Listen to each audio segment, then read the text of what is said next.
ছোট্ট একটি গ্রামের নাম বিজয়পুর। সে গ্রামে থাকে একটি পরিবার, তারা খুবই গরিব আর সেই পরিবার এই ছিল, তারা দুইজন স্বামী স্ত্রী ও তাদের মেয়ে মিনু। আর মিনুর বাবার নাম ছিল রমেশ আর তার মায়ের নাম ছিল রিনা।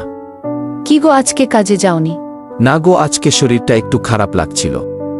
আজকে তো ঘরের চাল ডাল কিচ্ছু নেই, তাহলে খাবো কি? আজকের দিনটা একটু কষ্ট করো। আমরা না হয় না খেয়ে থাকতে পারবো, কিন্তু মিনু। ঘরে কি মুড়িটরি কিছু নেই? তাহলে আজকে রাতটা মুড়ি খেয়ে কাটিয়ে দেব। আজকে কোনো কাজ খুঁজে পাইলাম না, যায় বিক্রম ভাইয়ের দোকানে যায় দেখি বাকি কিছু দেয় নাকি।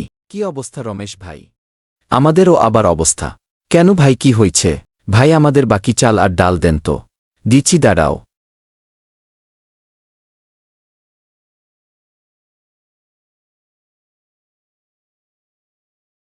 আজ কাজ পাওনি?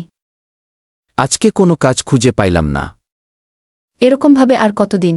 তোমার না 1 কাঠা জমি আছে? ওইটারটা কি ফসল হবে? আচ্ছা, কালকে গিয়ে জমিদার বাবুর কাছ থেকে কিছু ধারে নিয়ে চাষ করব।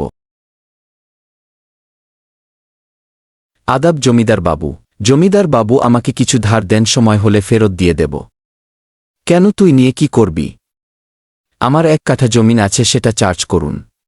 জমিদার বাবু, আমাকে কিছু ধার দেন, সময় হলে ফেরত দিয়ে দেব। কেন, তুই নিয়ে কি করবি? আমার 1 কাঠা জমিন আছে, সেটা চার্জ করুন। সময় হলে ফেরত দিয়ে দিস।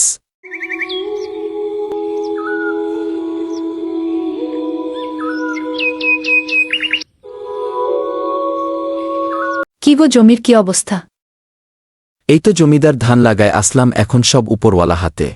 তুমি গা হাত পা ধুয়ে আসো, আমি খাবার বাড়ছি।